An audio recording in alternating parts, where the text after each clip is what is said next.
Olá, seja bem-vindo, seja bem-vinda ao nosso canal Voar com Prazer. Para quem não me conhece ainda, meu nome é Martin Ferdinand ou Martin Ferdinand, como você preferir. Eu sou piloto comercial de avião, instrutor de voo, professor em escola de aviação e palestrante. E hoje eu estou aqui para darmos continuidade ao nosso projeto Voar com Prazer, onde a gente ensina a perder o medo de viajar de avião e literalmente passar a voar com mais prazer. Se você ainda não nos acompanha aqui no YouTube, inscreva-se no nosso canal, porque toda semana a gente vai ter vídeos novos com conteúdos interessantes. E além de se inscrever, clica também no sininho para ser notificado sempre que sair um vídeo novo. Eu quero também te convidar a seguir o nosso perfil no Instagram ou a nossa página no Facebook. Os três têm o mesmo nome, tanto o YouTube quanto o Instagram quanto o Facebook, Voar com Prazer, com exceção de que no Instagram, depois de cada palavra tem um underline, voar underline com underline, prazer underline, mas se você pesquisar Voar com Prazer no Instagram, também vai aparecer lá o nosso perfil. Siga a gente lá também, porque todo dia útil a gente tem uma informação nova, uma curiosidade a respeito da aviação muito bacana. Todo dia útil. Aí você pode estar se perguntando, poxa, mas só nos dias úteis, sábado, domingo e feriado não tem? Não, sábado, domingo e feriado eu também dou uma descansadinha, porque eu também sou filho de Deus, tá? Mas acompanhe, além de acompanhar nosso canal aqui no YouTube, nos acompanhem no Facebook e no Instagram. Lá tem informações diárias e aqui toda semana um vídeo sobre um tema que a gente vai escolher juntos, ok? Então eu peço também que você aproveite e dê um like no vídeo de hoje, porque eu tenho certeza que você vai gostar do que a gente vai trazer para você. Hoje a gente vai começar a matar um pouquinho dos medos de viajar de avião, né? Como eu comentei na semana passada, o nome do nosso projeto, do nosso canal, do nosso perfil Voar com Prazer, ele existe porque a gente quer mesmo que as pessoas se libertem desse medo e voem com prazer, tá? Mas por que a gente pensou nesse projeto? Porque as estatísticas mostram que 40 a 50% das pessoas têm medo ou pavor de viajar de avião. Isso significa que os outros 50% ou não têm medo ou não diz que tem. Ou seja, a gente pode dizer que basicamente, a grosso modo, de todas as pessoas que pegam um avião, metade tem medo ou pavor e a outra metade possivelmente não tem. Ok, mas a gente ainda tem um grupo de pessoas, e é um grupo enorme, provavelmente maior até do que o grupo de pessoas que pegam aviões e que voam. Nós temos pessoas que nem se atrevem a comprar uma passagem aérea, só de pensar em entrar num avião já se apavoram e deixam de fazer projetos, realizar sonhos por puro medo de voar. E com certeza essas pessoas se dão desculpas como eu não tenho dinheiro para uma passagem aérea, eu prefiro ir de ônibus, ou um dia eu vou. Mas acabam não indo, porque assim, vamos combinar, não tenho dinheiro para passagem aérea não é uma desculpa, né? Hoje em dia existem companhias aéreas aí low cost, low fare, né? Que é custo baixo, tarifa baixa, onde se você comprar com uma determinada antecedência, os tickets saem bem baratos e hoje em dia você consegue dividir no cartão de crédito a passagem aérea. Então não ter dinheiro para viajar de avião não é desculpa, na realidade é uma desculpa para camuflar o real motivo, que é o medo, tá? Ou dizer tipo assim, eu prefiro ir de ônibus. Ir de ônibus, primeiro que em muitos lugares você não consegue ir de ônibus, tá? Se você quiser ir para os Estados Unidos, para a Europa, para a África, para onde quer que seja, você não consegue ir de ônibus, tem que ir de avião. Então ou você adia o seu sonho ou você pega um avião. Então essa coisa de eu prefiro ir de ônibus é uma desculpa para não enfrentar o seu medo, ok? E mesmo dentro do Brasil, mas eu não vou para o exterior, eu vou viajar dentro do Brasil. Mas se você for imaginar o tempo que você leva para fazer uma viagem, por exemplo, de São Paulo a Fortaleza, você leva vários dias de ônibus, então a passagem já tem o seu custo, e a alimentação durante esses dias todos, isso tem um custo. Se você for ver bem, você consegue comprar passagens praticamente pelo mesmo preço que você gastaria numa viagem longa dessas para chegar em 3 horas de voo. Então, assim, é desculpa para não enfrentar seu medo. E aí você acaba, um dia eu vou e não vai, e se frustra porque acaba não realizando o sonho de ir para Disney, o sonho de ir para o Nordeste, o sonho de ir para a Europa, de ir para a África, onde quer que seja. Tá? Então, para de se dar desculpas e enfrenta esse medo. E eu quero ajudar as pessoas a enfrentarem esse medo. E como a gente comentou na semana passada, o medo ele é fruto daquilo que a gente desconhece. Então, munir as pessoas de conhecimento sobre a aviação, e a aviação é um campo vastíssimo, e por isso a gente vai ter muitos e muitos e muitos vídeos, sempre trazendo conteúdos informativos sobre como funciona o avião, como acontecem as navegações, como acontece o tráfego aéreo, meteorologia. A gente vai falar sobre tanta coisa e a gente tem assunto aí para os próximos 10 ou 20 anos para sempre estar falando alguma coisa nova. E a gente vai estar sempre tratando um medo novo que a gente vai sempre conversando com vocês. O feedback de vocês é importante para que a gente esteja sempre trazendo conteúdo de interesse de vocês, ok? Tem um escritor e filósofo americano chamado Ralph Emerson, e ele disse que o conhecimento é o antídoto do medo, e esse é o conceito principal no qual se baseia todo o nosso projeto. O conhecimento liberta, tá? Então, assim, durante a semana que se passou, do último vídeo para cá, a gente fez uma enquete para saber qual o principal medo que as pessoas sentem quando viajam de avião. E os medos vieram os mais variados possíveis, né? Desde medo de pouso e decolagem, medo de cair do céu, medo de turbulência, tempestade, claustrofobia. Muita coisa foi falada.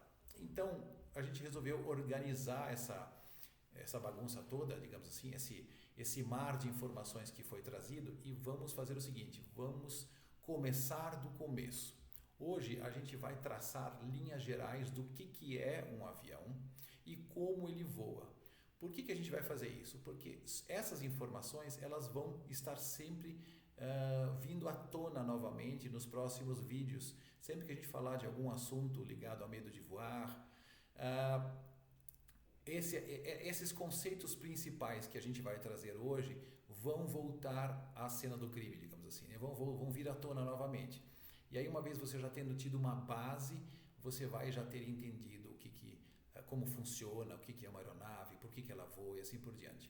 Tá? E aí a gente vai tratar os medos um a um, juntando conhecimentos que a gente já tem de vídeos anteriores, como esse de hoje, por exemplo. Tá? Você vai ver que na aviação são tantos assuntos que se sobrepõem uns aos outros que você tem que literalmente dividir em diferentes categorias, matérias, né, para você estudar uma a uma em separado, mas você vê que no fim todas elas conversam entre si, no fim todas elas são conectadas umas com as outras, por isso que muitos dos conteúdos vão acabar voltando novamente. Mas hoje a gente vai fazer uma base principal de como é um avião, o que é um avião e como ele voa, como ele se sustenta no ar. Então eu vou trazer algumas coisas muito técnicas hoje, então eu vou pedir um pouco da sua paciência, que a aula de hoje é um pouco mais técnica, mas eu vou procurar fazer ela divertida, leve e de fácil compreensão. Tá? E a partir das próximas semanas a gente vai tratando dos medos um a um especificamente. Mas hoje, como eu falei, a gente vai falar do que é uma aeronave e de como ela voa. Muito bem. Então vamos lá. O que é uma aeronave? Se a gente pega esse bichinho aqui e pensa, né, o que é uma aeronave? Isso aqui é um avião, né? O avião ele é um tipo de aeronave, mas você tem basicamente duas categorias de aeronave. Uma categoria é chamada de aeróstatos, vem de aerostático, parado, aeróstatos.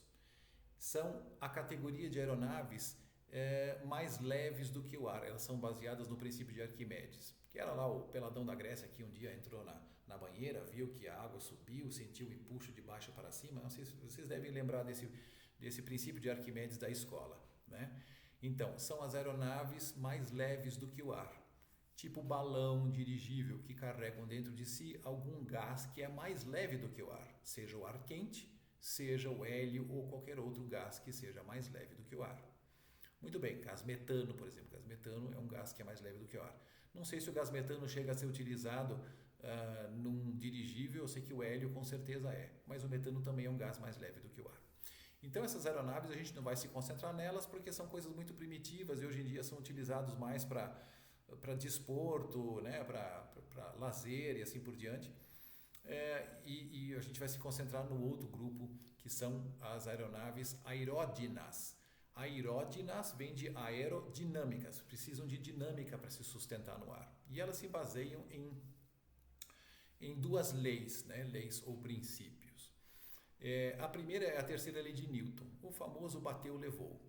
A toda força aplicada existe uma força de igual intensidade e direção, porém de sentido contrário, né? É aquela famosa, se eu aplicar uma força na parede, a parede vai me responder com a mesma intensidade para segurar a minha mão, porque senão ela se desloca na direção que eu estou apertando. Então, é a lei da ação e reação. Essa aqui, ok, mas a mais importante, digamos assim, que vai fazer com que vocês entendam como é que uma aeronave voa, é o princípio de Bernoulli. O que diz o princípio de Bernoulli? Se escreve Bernoulli.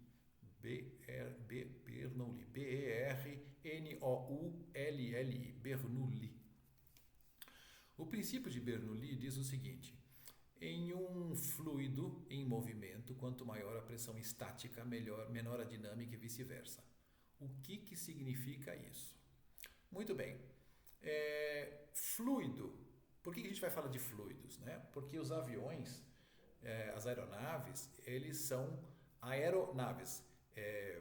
Nave, uma máquina construída pelo homem para navegar, ir de A para B. Então eu vou daqui para o Rio de Janeiro, então eu vou navegar.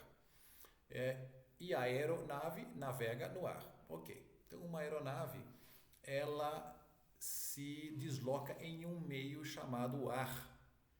E o ar é um fluido. O que é um fluido? Toda matéria que não tem forma definida e que se aplica e se amolda ao recipiente no qual ele está inserido. Então, líquidos são fluidos, água, óleo, etc. Ok? Eles não têm forma definida e eles se amoldam ao recipiente no qual eles estão inseridos. E os gases também são fluidos. A atmosfera é um conjunto de gases. Então, a atmosfera terrestre também é um fluido, não tem forma definida e se amolda ao recipiente no qual ele está inserido. Muito bem. Por que a gente precisa saber do princípio de Bernoulli? Porque o princípio de Bernoulli é tudo de mais importante que explica por que uma aeronave voa. O princípio de Bernoulli diz isso então: num fluido em movimento, quanto maior a pressão estática, menor a dinâmica e vice-versa. Professor, mas que raios significa isso? Eu vou explicar de uma forma bem didática. Vamos regar plantas no jardim.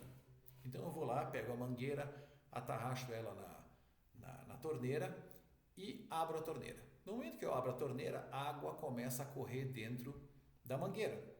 Então vamos analisar o que está acontecendo dentro da mangueira. Eu pego a mangueira e imagino que lá dentro tem água correndo. Tem um fluido em movimento lá? Sim, tem. Então existe uma pressão dinâmica? Existe um movimento? Sim, existe um movimento.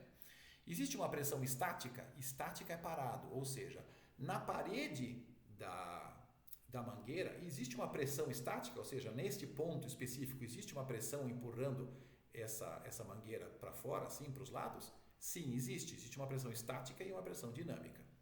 Legal até aqui. Aí eu vou caminhando até a ponta da mangueira e na hora de regar as plantas eu vejo que aquela água que está saindo, ela é muito grossa, ela é muito calibrosa.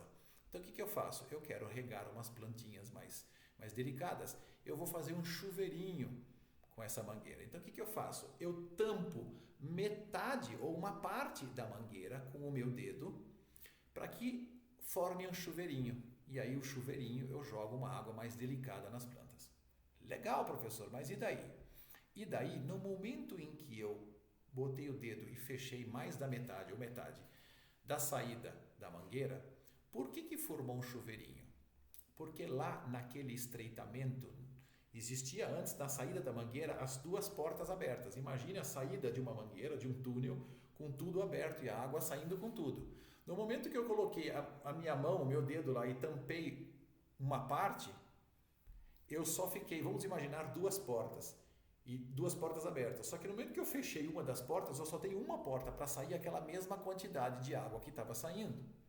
Então, a natureza acelera esse fluido automaticamente para tentar compensar a diminuição da velocidade que vai acabar acontecendo. Se você imaginar um monte de gente vindo como se fosse água, nós seres humanos vamos nos atrapalhar. Não, agora vai você. Mas a natureza não. A natureza ela é esperta, ela já acelera as pessoas que vão passar pela porta. Olha, dava para passar 2 e 2, agora só dá para passar 2 pessoas. Então, vai 2. Então, esses 2 que vão passando de cada vez tem que passar mais rápido para diminuir, para tentar compensar esse volume que está vindo aqui e que vai ser represado. Beleza? Então, é por isso que forma um chuveirinho lá. Isso é comprovado através de um experimento chamado tubo de Venturi. A gente fala isso num outro momento. Muito bem, mas por que nós estamos falando isso? Porque o que aconteceu? Vamos analisar o que aconteceu dentro da mangueira, não lá na frente no chuveirinho, dentro da mangueira. Existia uma pressão dinâmica de água e uma pressão estática. No momento em que eu fechei lá na frente, por mais que lá na frente haja uma aceleração dessa água no chuveirinho, ela não consegue compensar totalmente um volume de água que está vindo. E essa água que estava escoando numa determinada velocidade, ela diminui a velocidade. No momento que ela diminuiu a velocidade, ela diminuiu a pressão dinâmica. Diminuiu a pressão dinâmica, aumentou a estática, fez mais pressão na mangueira. E é isso que diz o princípio de Bernoulli. Se você tirar o dedo da frente e a água que estava represada voltar a escoar, aquela pressão que aumentou dá uma diminuída de novo.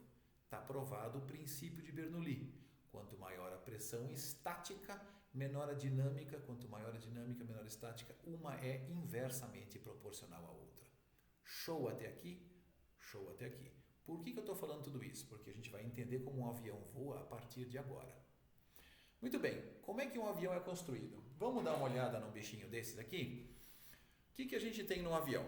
A gente tem a fuselagem, que é esse charuto, né? O charuto principal, onde vão os passageiros, onde vai bagagem, onde vão as comidas e tudo mais, e onde vai até uma parte do combustível na parte central. Eu digo uma parte porque uma parte vai na barriga do avião e uma parte vai nas asas também, tá?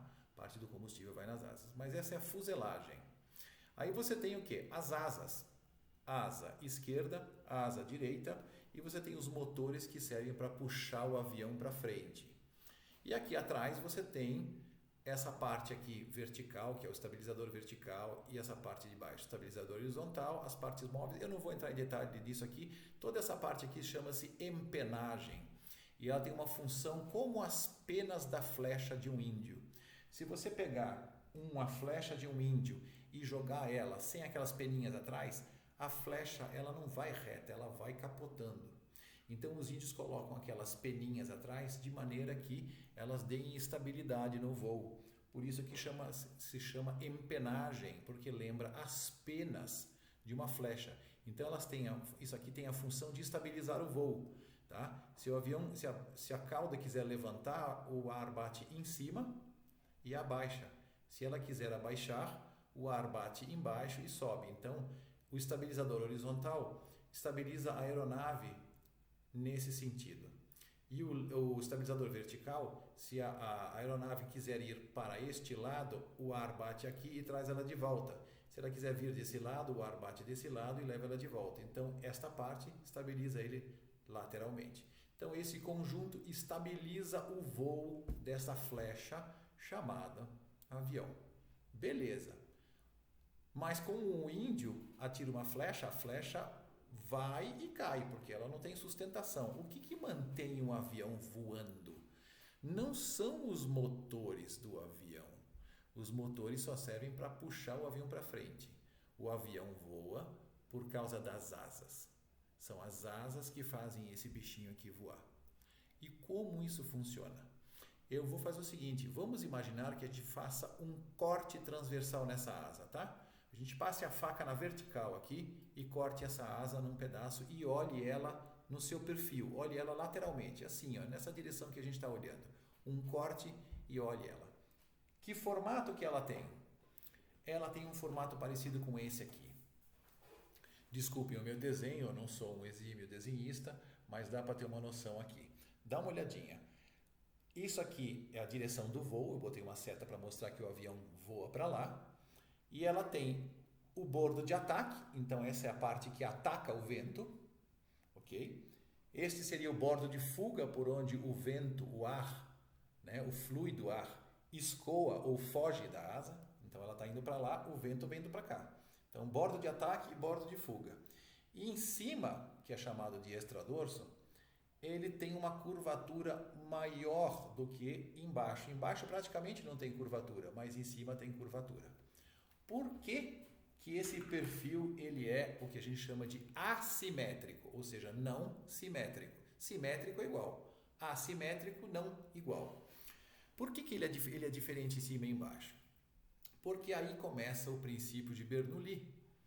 Vamos imaginar que essa asa está parada.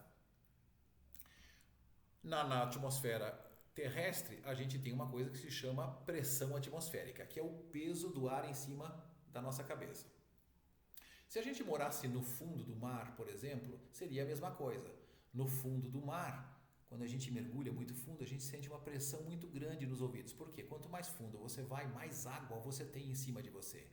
E quanto mais você sobe para a superfície, mais alivia, porque menos água você tem em cima de você. Na atmosfera terrestre é a mesma coisa. É como se a gente morasse no fundo do mar. Um mar de ar. Atmosfera. Ok? Então existe uma pressão. Essa pressão ela nos aperta de todos os lados. De lado, em cima e embaixo. Muito bem, então vamos pensar basicamente em cima e embaixo. Tem pressão em cima dessa asa. Ok? Quando essa asa começa a se movimentar, começa a correr, começa a ter velocidade, em cima e embaixo da asa começa a haver fluxo de ar. Fluxo de ar tem a ver com o princípio de Bernoulli, fluxo de um fluido. Então, quanto maior a velocidade da asa, menor será a pressão atmosférica, a pressão estática. Então, eu vou dar números para vocês terem uma ideia. Vamos imaginar que a pressão atmosférica esteja um número 100.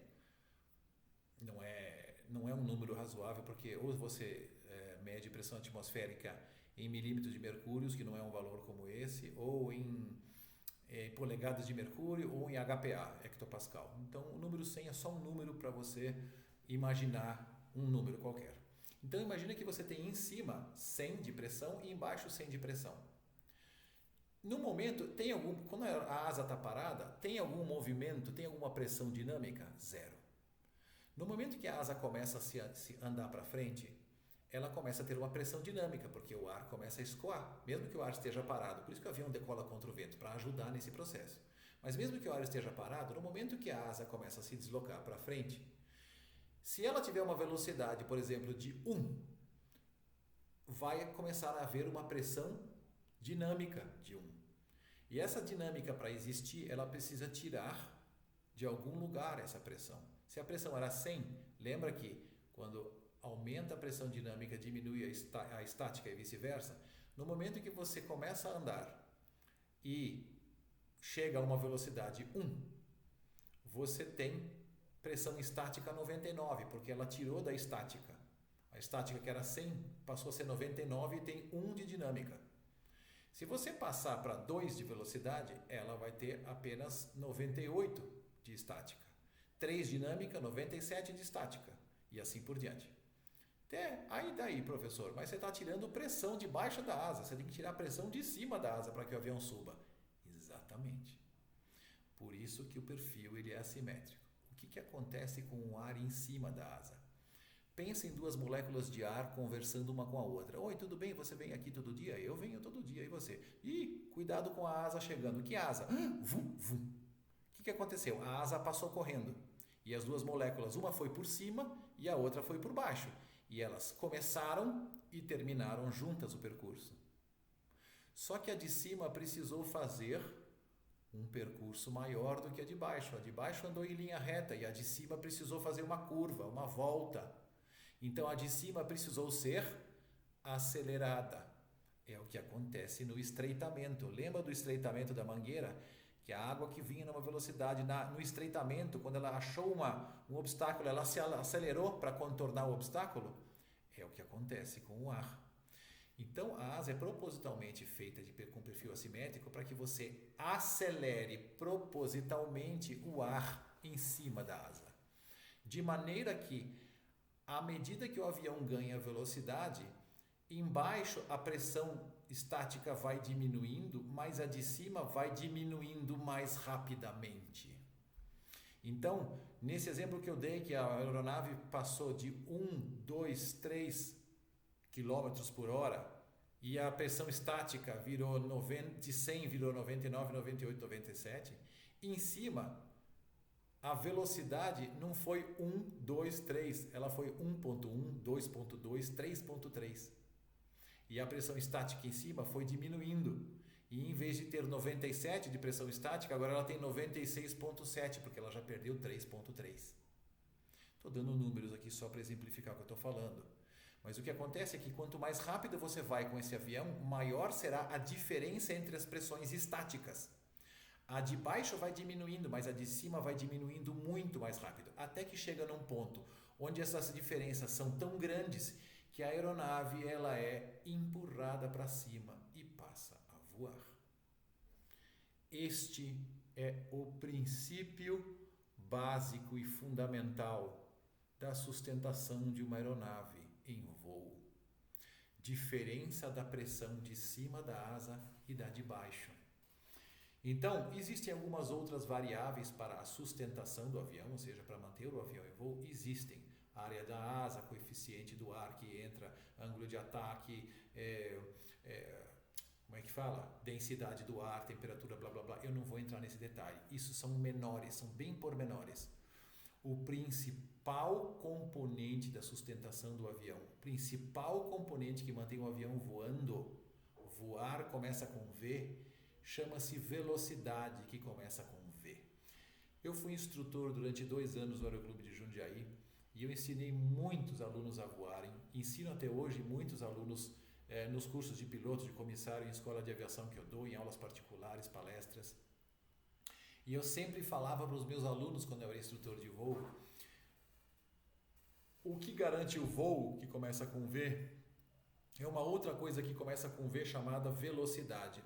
Uma vez que você garante a velocidade, você garante o voo.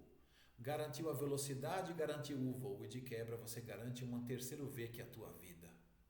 Enquanto você tem velocidade, você tem voo. É por isso que toda aeronave ela é um planador também. Ah, professor, mas não é, imagina. Como assim? Um Airbus 380 da Emirates, como esse que você mostrou agora, que se fosse uma configuração econômica, os 2 andares chegaria a levar 800 passageiros. É o maior avião de passageiros do mundo. Isso aqui é um planador? É um planador. Ele depende de velocidade para voar. Se você estiver em voo e você por acaso perder os 4 motores, você não despenca do céu. Você vai começar a perder velocidade. Ok. Mas se você começar a perder velocidade, você vai começar a se aproximar sim daquela velocidade mínima. Lembra que eu falei que quanto mais rápido o avião vai, maior a diferença das pressões. Então toda aeronave ela tem uma velocidade chamada de velocidade de stall. Velocidade em que você, abaixo daquela velocidade, você cai, porque aí você não tem mais a diferença num número suficiente para segurar tudo aquilo no ar. Então toda aeronave precisa de uma velocidade mínima para voar. Ok. Mas o avião ele voa muito acima da velocidade de stall. E se ele perder os motores, o que lhe acontece? A velocidade vai começar a cair. Vamos imaginar que a velocidade de stall fica exatamente no meu nariz. E eu estou voando a uma velocidade muito mais alta. Ok? Se eu perder o motor, a minha velocidade vai caindo lentamente. Lentamente, eu vou freando. Se eu deixar ele chegar daqui para cá, aí eu caio. Mas eu não faço isso. O que eu faço? Se você perde os motores, primeiro que as aeronaves hoje têm motores muito confiáveis, né? Esse aqui é um quadrimotor, tem 4 motores, porque é um avião muito grande, mas a maior parte dos aviões hoje tem configuração de 2 motores, bimotor. Se você perder um dos motores, você ainda continua voando, porque o outro cumpre o papel dele tranquilamente, tá? Mas vamos imaginar que você perdeu os 2 motores, tá? Quando eu dava aula para os meus alunos, né, quando eu ensinava meus alunos a voarem, eu ensinava a voar num Cessninha que é monomotor, tá? Então, o que acontece com o Cessninha monomotor? A gente até costuma brincar que você já decola em emergência, né? Porque você já está só com um motor te puxando. De qualquer forma, a gente treinava isso muito com os alunos. A gente olhava assim, perguntava para o aluno que cidade é aquela lá. Quando ele olhava, a gente cortava o motor, quer dizer, cortava, a gente diminuía a marcha do motor, a gente não desligava ele totalmente, mas você diminuía a potência, então ele passava só a ficar girando como um moinho de vento sem estar tracionando. Então você tirava a tração, né? E aí a gente falava assim, pane simulada, o que você faz? Primeira coisa, voa o avião. Para voar o avião, a velocidade começa a cair, não pode chegar no nariz. Então o que você faz? Voa o avião. O que eu falei? Voar, começa com V, depende do que? Velocidade. O que você faz para manter o teu avião com velocidade? Se você continuar ele reto, horizontal, ele vai perder velocidade e você vai estolar. O que você faz? Empurra o manche à frente e faz com que o avião vire um pouquinho de nariz para baixo e comece a descer uma ladeira. O que acontece com um carro numa ladeira? Ele não acelera? O avião é a mesma coisa. E você aponta ele para baixo e ele começa a descer. Então a minha velocidade que estava caindo, olhando na horizontal, quando eu aponto o nariz para baixo, ela para de cair. Se eu botar o nariz muito para baixo, ela começa a acelerar. Então eu coloco ele numa atitude que ela nem cai e nem aumenta. Mantenho ela na velocidade que a gente chama de melhor razão de planeio. Cada aeronave tem as suas, os pilotos têm que saber qual é essa velocidade.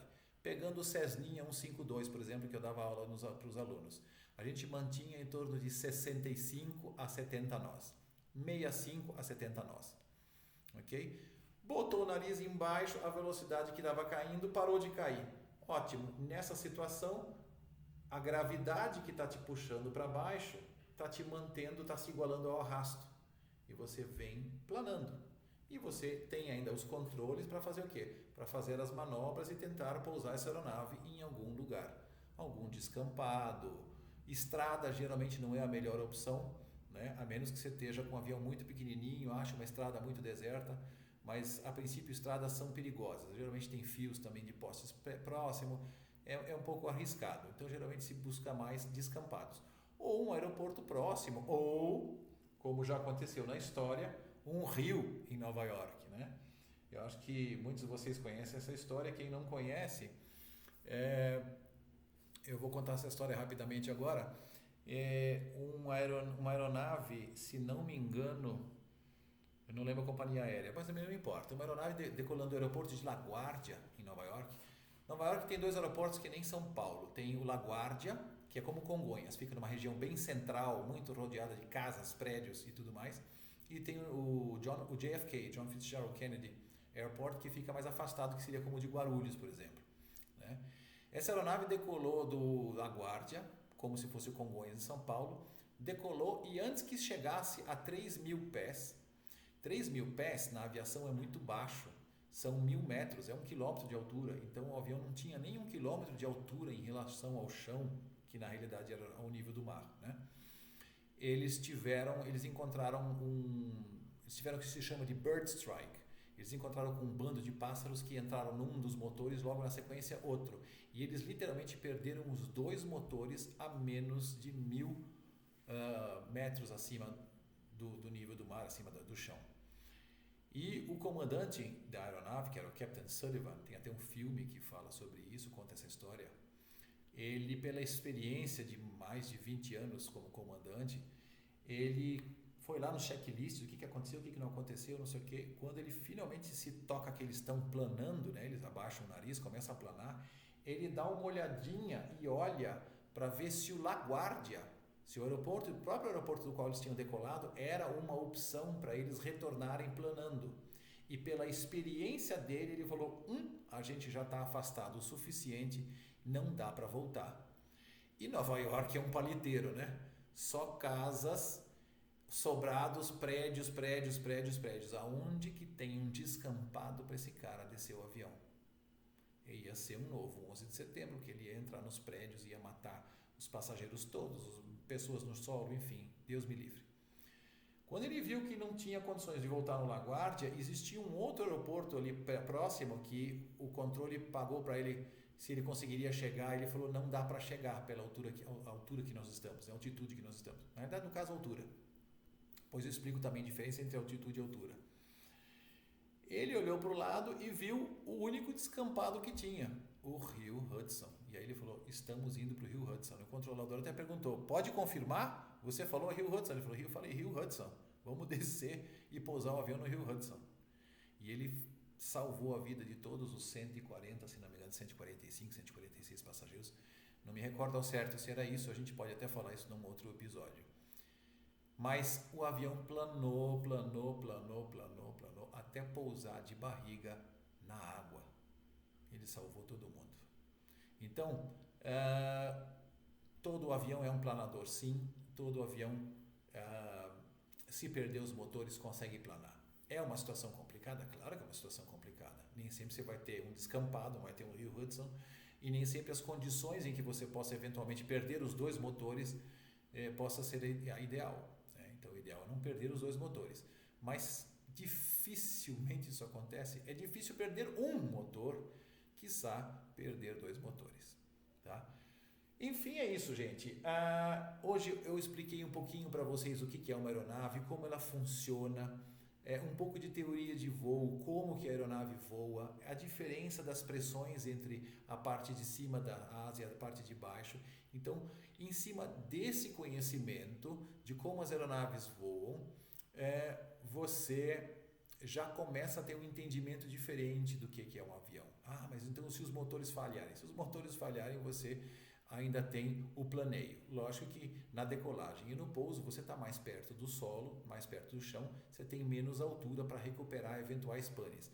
Mas para isso existem procedimentos. Para uma decolagem existem procedimentos, para um pouso existem procedimentos que a gente vai falar em um vídeo futuro. Até porque um dos medos que foi apresentado nessa semana foi de pousos e decolagens, e é muito interessante a gente falar sobre isso, sobre os procedimentos que são adotados na decolagem, no pouso, o que é uma arremetida. Tem muita gente que tem medo de arremetida, que é quando o avião está vindo para pouso e segue voando, né?